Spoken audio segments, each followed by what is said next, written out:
Hey y'all, so I know it's been a minute since I recorded a video. I used to always worry about what people thought of me and would try so hard to live by society's standards. Then I realized that I was created to be different, and regardless of what I did, I would never fit in. So I decided to follow my dreams instead. Join me on this journey as I grow in my faith, go through the ups and downs of pharmacy school, and most importantly, being God's masterpiece.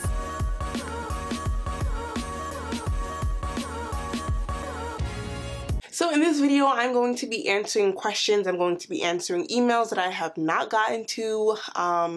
For those of you who have been on my channel for a long time, you already know I struggle with responding to emails. Sometimes it takes me a little while, and I'm sorry, bear with me. That does not mean to not send me emails. It just means that I'm super busy, so I can't always get to all your emails immediately. I usually try to dedicate some time to sit down and respond to your emails, but I haven't even had that. So I was just like, you know what? Let me just make a video to answer your questions, answer your emails, all that stuff. So that's what this video is for. Any questions that I've received via email, any question that I receive. I am asked also on YouTube on like the little postings to send in any questions, and on Instagram. So let's do that. All right, so this is a pharmacy email. Hi, I came about your channel by coincidence. Well, not really. The Lord led me to you.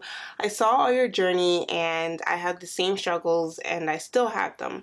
I'm about to start my first year as a student and I have prayed for a long time, and I applied really late in the year without any hope to get accepted. Well, I'm 35 years old, 2 kids, my husband who is a pharmacist. Sorry, my sweater just... My husband, who is a pharmacist for about 4 years now, going to 5, and I did not expect anything, and God, in His infinite love, showed me His power and mercy, and I got accepted. I'm really scared, but I know if the Lord gave me the opportunity, He will be with me every step of the way. The problem I've been having is every person that I have contacted try to get the insight in how it was for them and if they can help me. They have not helped me. And it's as if they don't want to tell you anything. It's very frustrating for me. I just want to know if you can at least tell me how it was for you. I already know my husband's experience, but it's not the same hearing from another person. Do you think it is normal for students to be like that they don't want to share? And if so, I want to know if it happened to you or what did you do.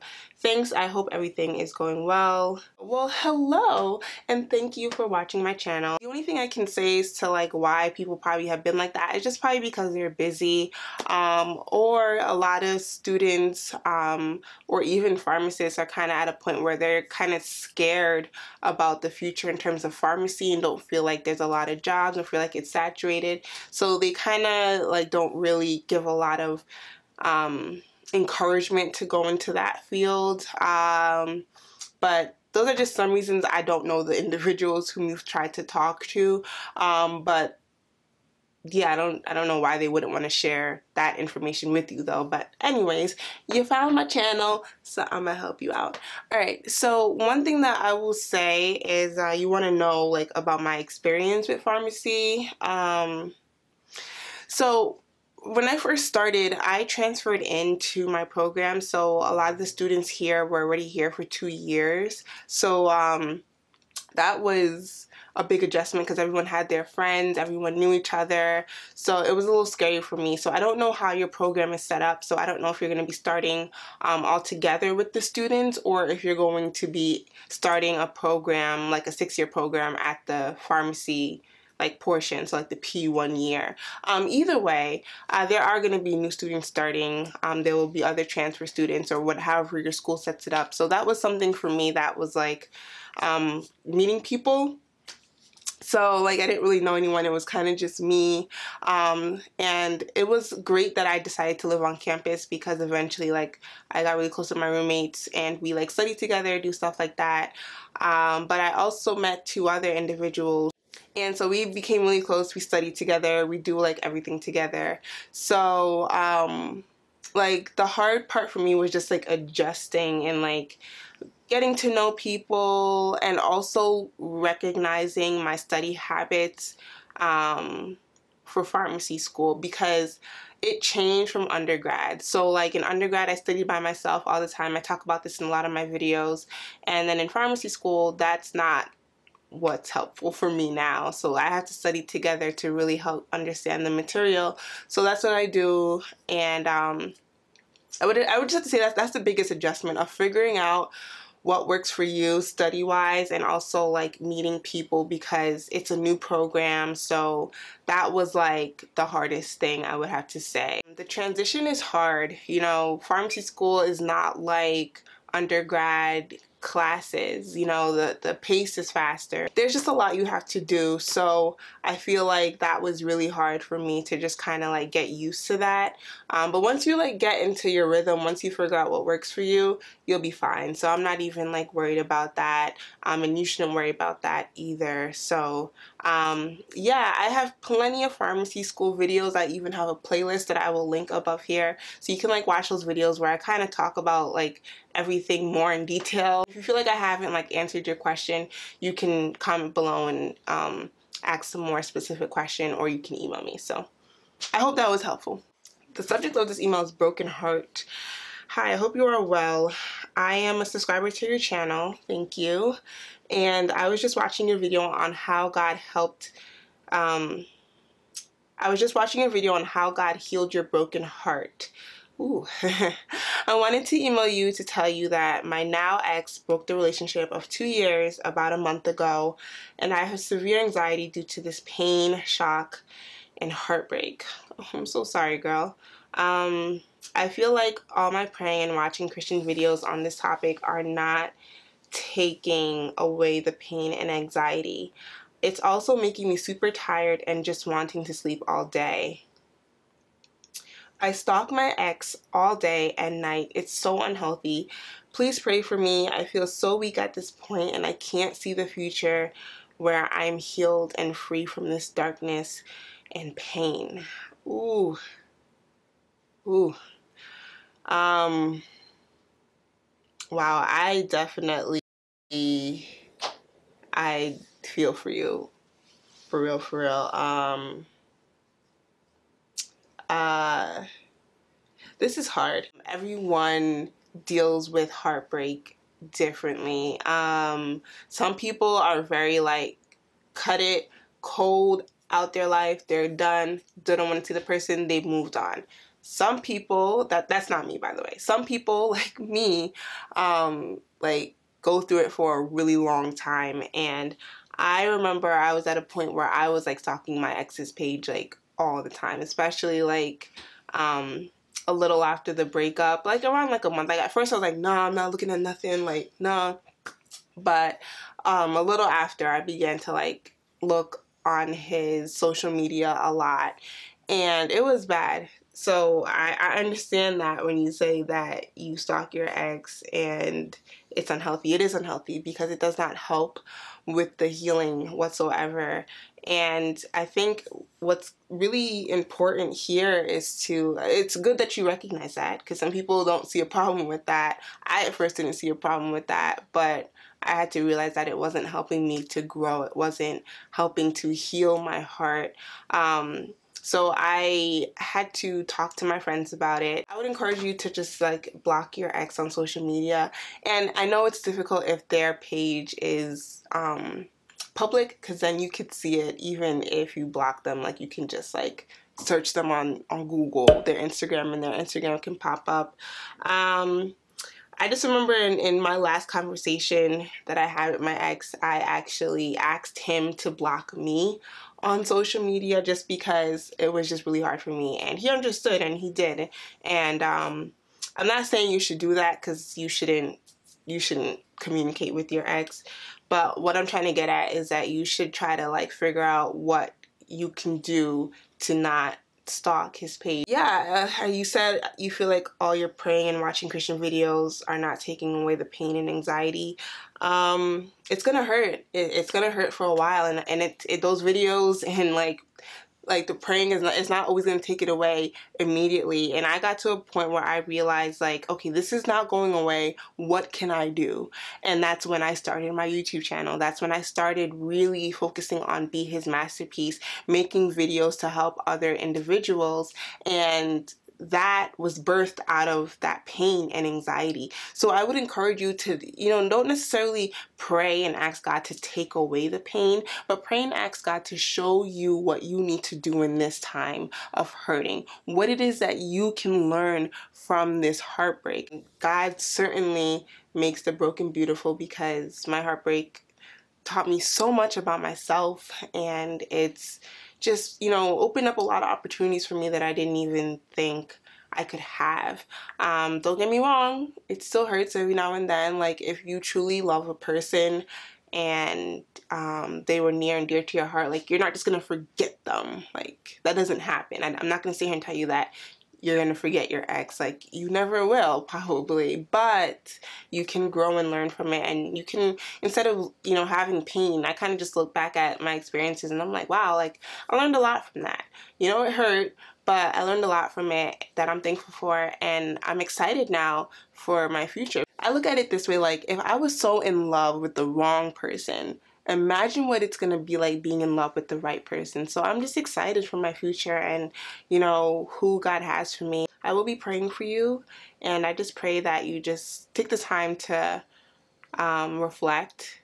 And, instead of like having your prayer being to take the pain away, ask God to show you what you can learn and how you can grow. Next question. That was tough. I know what it's like. So, next email. Hi there. I watched your video about loans of $156,000. I am a mom of a 17-year-old son that will be attending college in the fall. Like yourself, he doesn't qualify for any financial aid due to his degree. So with that, we are obligated to go for private loans. I was wondering if you can give me an idea of the best private loan people out there. Thank you so much for your time. Keep rolling the great videos. Well, thank you for your email. Do you qualify for government loans? That's something that you should definitely look into, because even though I don't get financial aid, I get government loans. So, like, those are just loans from the government, and their interest rate is so much lower than a lot of the other private loan companies out there. As far as private loan companies, I don't really know what's best. I took out from Sallie Mae, but their interest rate is ridiculously high, and I do not recommend anyone get their loans from Sallie Mae. Like, I didn't even take out any loans from them this year because I was able to get government loans, but all throughout undergrad I didn't have to take out from Sallie Mae. I think like 1 year I did, but it wasn't like a lot. I know some people take out through their bank, and it might be a little cheaper that way. So I would look into that, but definitely look into the government loans. A lot of times when they don't give you financial aid, they'll give you subsidized or unsubsidized loans. Most times unsubsidized, meaning that the interest is increasing while your son is in school, and subsidized meaning that they are covering the interest while he is in school, which is usually what you want, but most times they give unsubsidized loans. Yeah, I'm not like a financial aid expert. I don't really know much, but as far as like private loans, just don't go to Sallie Mae. Like, they're expensive. I know they're usually an option just because of the fact that they're so easily accessible and everyone talks about them, but I would look into like your bank to see if you can get a loan from them. I need some water. About having a broken heart. Oh wow. I've gotten a lot of like DMs about this video. I don't know if it got shared somewhere, but a lot of you have been like messaging me about this video. I'm like super happy that it's encouraging you, because I was so hesitant to post it, but I'm glad that it's really encouraging you all. But okay, thank you so much. I was ready to give up. I had just had told God that I give and not sure what to do next. I stopped the pain of my breakup with another relationship. Now 2 years on, I'm trying to let it heal on its own. My ex and I were like best friends. We only had one silly fight and he gave up. I prayed and prayed for the hurt to stop. I did, however, start my dream job because of the breakup and tried to focus on that. I prayed and prayed for happiness to come back. Thank God I found this video because nobody has given me such wonderful, kind advice because you really understand how it feels. Oh, you're welcome. I'm 33. My friends do not know this pain is normal so long after. I kept checking social media. This made me so unhappy. They have never had their heart broken like this. Now I feel I can start a new healing path. Can't thank you enough. I hope we both find success and happiness. I'll be praying for you too. Oh, thank you. Wow, I love receiving emails like this. That's just encouraging. And like realizing that like my video has been helpful. Yeah. I definitely understand the whole part of like friends not always understanding that it takes like a long time, but that's just because people deal with pain differently. So sometimes a person might be able to just let go of something like really fast, and then they expect like the same thing for other people, but that's just not the case. So it's nothing against your friends, it's just that sometimes like they might not understand like why you're still hurting, and it's not even like they're like upset with you. It's just kind of like they just want to see like the best for you, and I didn't always understand that, but just know that your friends like, you know, want to see you happy, and it's hard to see you upset and hurting over someone who broke your heart. Understand that it takes however long it needs to take for you, and I'm glad that you found peace. It says that you're in another relationship, or I don't know. You said that you stopped the pain of your breakup with another relationship. I don't recommend that because sometimes it could just be to distract you, and then you end up hurting someone else. But I don't know the situation. I don't know what's happened. I don't know how it all went down. But if you are happy and you are in a healthy relationship, congratulations. And yeah, I wish you nothing but happiness too and success, and I'll be praying for you too. Hello, I'm emailing you in efforts of getting advice for applying to pharmacy school. I'm currently a junior in college majoring in biochemistry. Oh, congrats, biochemistry, that's good. And I am planning to apply to pharmacy school in the summer. I recently received my first D last semester in biochemistry after having a rough semester. When I tried to retake it this semester, all the classes were full and the class isn't offered over the summer. Now I'm stuck with this D on my transcript right before I apply to pharmacy school. My GPA is about a 3.4, which is slightly below the average for the school I want to go to, which is 3.56. I'm worried that if I apply this summer, I won't get in simply based off of that one grade. I'm debating taking a gap year after I graduate to boost my application, but would prefer to apply this summer. I'm taking my PCAT this week, and I'm hoping that if I get a high score, that will save me, but my scores haven't been looking very competitive. I still have time to take the PCAT again before I apply to school, though. Should I still apply? Any advice or suggestions would be greatly appreciated. Well, I'm sure you took the PCAT at this point, and I hope you did well. And so what can I say? You have the same GPA that I had applying to pharmacy school. I had a 3.4, and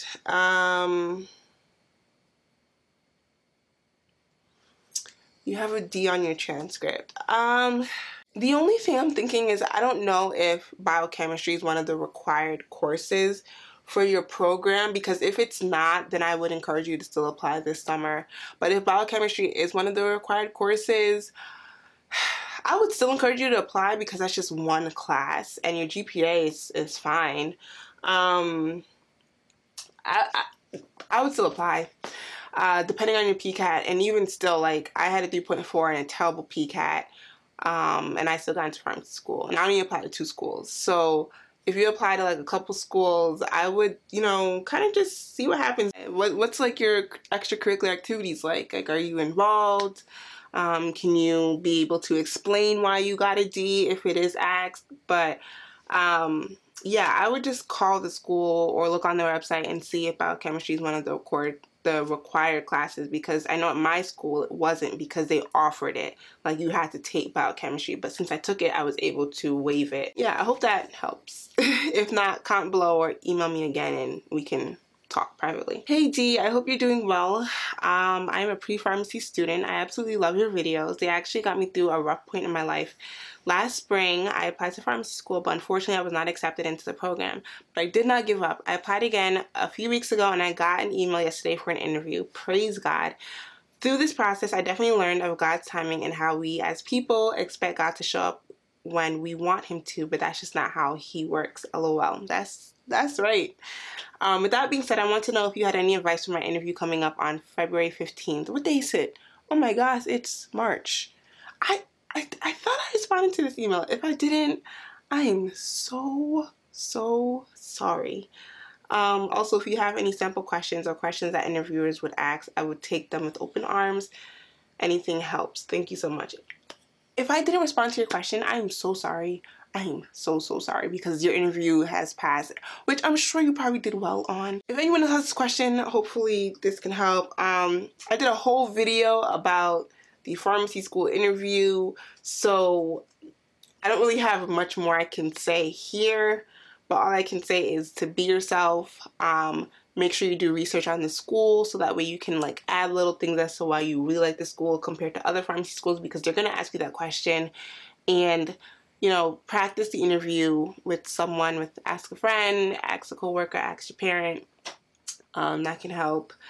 And be able to answer the question of why pharmacy, because if you don't know that, that's gonna make your interview not as strong. How do you handle criticism? I've always struggled with taking it as positive feedback. Ooh, girl, me too.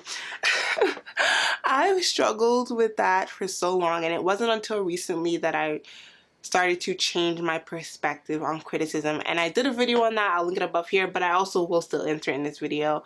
I had to recognize that people are always gonna have an opinion about me, and that's fine. I cannot get upset when people, like, you know, share certain things about me, because a lot of times people are saying certain things because they love you and because they care for you. Now, don't get me wrong, I feel like people should sometimes watch their tone and how they approach people with different things, but that's just me, because sometimes people come up with the wrong tone and it's like, why do you have an attitude? Why are you yelling? Why are you raising your voice? Like, why are you talking to me like that? That's when I like get a little defensive. But even now, I'm like getting to a point of just understanding that sometimes that's just how people talk and that's just how people address things. And one of the things that I've learned to do is that when I receive criticism from someone, like, I just take it. I'm like, oh, okay, thank you. Like, I didn't even recognize this. And then I bring it to God. And I'm like, okay, God, so like this was brought to my attention. I didn't even realize this. Like, show me in my heart if this is something I need to work on. Like, bring it to my attention. Like, help me work on this if this is something that needs to be worked on. And you best believe that God will show you real quick if that is something that you need to work on. And if he doesn't, then you just dismiss it. You don't have to get angry. You don't have to like get upset or feel hurt when someone criticizes you or provides constructive criticism. Like, I always just look at it as like someone trying to help me. Even if someone is trying to be petty, even if someone isn't trying to help you, just always look at it that way, because it's not your problem if someone is trying to share things with you for the sake of just sharing it and being mean. That's up to them. Like, if they want to be that bitter, that's up to them, and that's not up to you. You don't need to respond with anger. You don't need to respond with hurt or any hate, but always just have that change of perspective of like, this person is trying to help me, so let me take this in, let me thank them, whatever the situation calls for, but just always respond with kindness, and then bring it to God and ask him to show you if that's something that you need to work on. Can I find a job as an oncology pharmacist? What do you think? I don't know. I've never looked into that. Let me Google it. And if jobs come up, then you can. I don't know where you're located, so it's going to be kind of hard to give you an answer, but I Googled it and 50 jobs came up. Oh, more than that. Pharmacy, oncology pharmacist, clinical oncology pharmacist, clinical pharmacist specialist, hematology oncology, clinical oncology pharmacist, as needed oncology pharmacist, like, yeah. You could get a job in oncology pharmacy, so I think you'll be alright. I hope this video was helpful, and I hope that it finally answers like all your questions that you ask. I'm sorry, I'm gonna try to do better with responding to emails and DMs and all that stuff. Like, I'm gonna try to do better, I promise you. So yeah, so I hope that you enjoyed this video, and I hope that your question got answered. And if it did not, please do not hesitate to comment below, or you can email me at behismasterpiece@gmail.com. I hope you have a great rest of your day. Go out, be kind, be caring, be loving, and as always, be his masterpiece. Bye, y'all.